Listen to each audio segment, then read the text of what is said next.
السلام علیکم ناظرین، میں محمد اسلم حسین سیاست کی عالمی خبروں میں آپ سب کا استقبال کرتا ہوں۔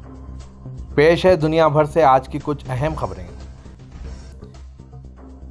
ہندوستان نے برطانیہ کی ہوم سیکرٹری سویلا بریورمین کے اس دعوے کی تردید کی ہے کہ مائیگریشن اینڈ موبلٹی پارٹنرشپ نے بہت اچھا کام نہیں کیا ہے۔ ہندوستان نے کہا ہے کہ معاہدے کے تحت برطانیہ کی طرف سے اٹھائے گئے تمام معاملات پر کارروائی کی گئی ہے۔ دی اسپیکٹیٹر کو دیے گئے سویلا بریورمین کے انٹرویو کے بعد پی ٹی آئی نے یہ سوال برطانیہ میں ہندوستانی ہائی کمیشن سے پوچھا تھا۔ اس انٹرویو میں ہندوستانیوں کو ویزے کی حد ختم ہونے کے بعد بھی برطانیہ میں رہنے والا سب سے بڑا گروپ بتایا گیا تھا۔ اس پر ہندوستانی ہائی کمیشن نے کہا کہ ہندوستان پچھلے سال MMP معاہدے پر برطانیہ کی طرف سے کیے گئے کچھ وعدوں پر پیش رفت دیکھنے کا انتظار کر رہا ہے۔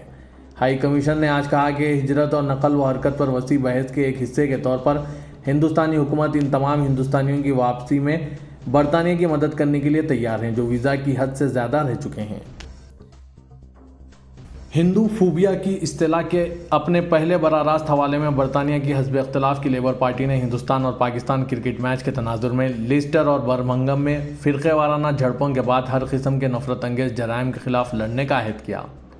گزشتہ شام لندن میں یورپ کے سب سے بڑے نوراتری کی تقریبات میں سے ایک سے خطاب کرتے ہوئے لیبر لیڈر کیئر سٹارمر نے سینکڑوں برطانوی ہندوستانیوں کے ایک اجتماع سے خطاب کرتے ہوئے کہا کہ وہ تقسیم کی سیاست اور انتہا پسند عناصر کو ختم کرنے کے لیے پرعزم ہیں جو عوام کے اندر نفرت پھیلانے کے لیے سوشل میڈیا کا استحصال کر رہے ہیں۔ برطانیہ میں کچھ ڈائسپورا تنظیموں نے دعویٰ کیا ہے کہ گزشتہ ماہ لیسٹر میں ہوئے خرابی ہندو فوبیا یا ہندوؤں کو نشانہ بنائے جانے والے نفرت انگیز جرائم کی عکاسی کرتے ہیں جو سوشل میڈیا کی غلط معلومات سے شدت اختیار کر گئی ہے۔ آسٹریلیا کے سائنٹسٹ 2025 تک چاند پر پودے اگانے کی کوشش کر رہے ہیں جس کی جمعے کو نقاب کشائی کی گئی ہے۔ کوئنسلینڈ یونیورسٹی آف ٹیکنالوجی سے تعلق رکھنے والے پودوں کے ماہر حیاتیات بریٹ ولیمز نے کہا ہے کہ بیچ بیری شیڈ 2 خلائی جہاز کے ذریعے لے جایا جائے گا۔ یہ ایک نجی اسرائیلی چاند مشن ہے۔ امریکی صدر جو بائیڈن نے گانجا رکھنے کے جرم میں سزا پانے والے ہزاروں امریکیوں کو معاف کر دیا ہے۔ آج یہ فیصلہ اس دوا سے جڑے بدنما داغ کو مٹانے کی طرف ایک بڑا قدم مانا جا رہا ہے۔ جو بائیڈن نے وسط مدتی انتخابات سے 1 ماہ قبل اپنا وعدہ پورا کر دیا ہے۔ جو بائیڈن نے کہا، میں صرف ان تمام لوگوں کی معافی کا اعلان کرتا ہوں جو گانجا رکھنے کے جرم میں قید ہیں۔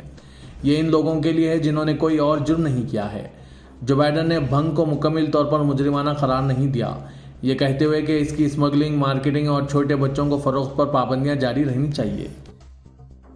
امریکہ کی ایک عدالت نے ایلن ماسک کو 28 اکتوبر 2022 شام 5 بجے تک ٹویٹر کی خریداری کا سودا مکمل کرنے کے لیے حکم جاری کیا ہے جس سے ایلن ماسک اور ٹویٹر کے درمیان قانونی جنگ کو روک دیا گیا ہے۔ معلومات کے مطابق جج کیتھلین میک کارمک نے کہا ہے کہ اگر ڈیل ان کی دی گئی آخری تاریخ کے قریب نہیں ہوتی ہے تو فریقین کو نومبر کے مقدمے سے رجوع کرنا پڑے گا۔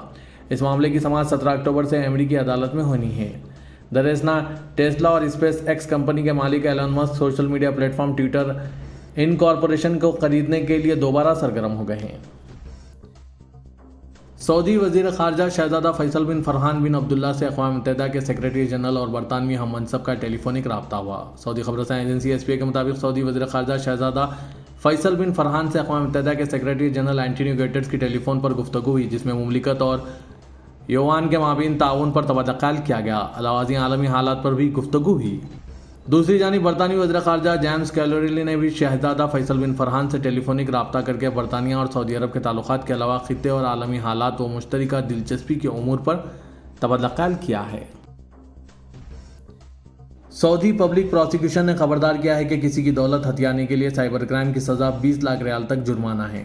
عاجل نیوز کے مطابق پبلک پراسیکیوشن نے ٹویٹر پر توجہ دلائی ہے کہ دوسروں کی دولت ہتھیانے کے لیے جدید ٹیکنالوجی کے ذریعے سائبر کرائم کے ارتکاب پر 3 سال تک قید اور 20 لاکھ ریال تک جرمانے کی سزا مقرر کی گئی ہے۔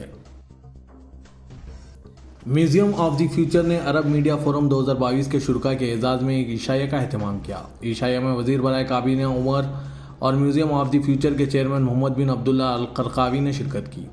دبئی پریس کلب کی صدر اور عرب میڈیا فورم کے آرگینائزنگ کمیٹی کے چیئرمین غانم الامری نے مہمانوں کا خیر مقدم کرتے ہوئے کہا کہ اس عرب میڈیا فورم 2022 کے 20ویں ایڈیشن کا تھیم میڈیا کا مستقبل نائب صدر وزیر اعظم اور دبئی کے حکمران شیخ محمد بن راشد ال مکتوم کے ایک خوشحال مستقبل بنانے کے ویژن سے مطابقت رکھتا ہے۔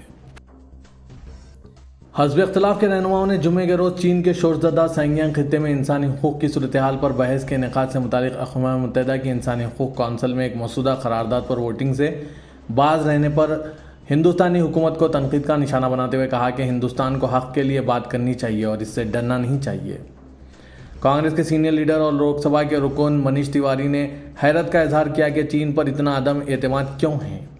حکومت ہند چینی دراندازی پر پارلیمانی بحث سے اتفاق نہیں کرے گی۔ سنگیانگ میں انسانی حقوق پر بحث کی قرارداد پر ہندوستان UNHRC میں پرہیز کرے گا، انہوں نے ٹویٹ کیا۔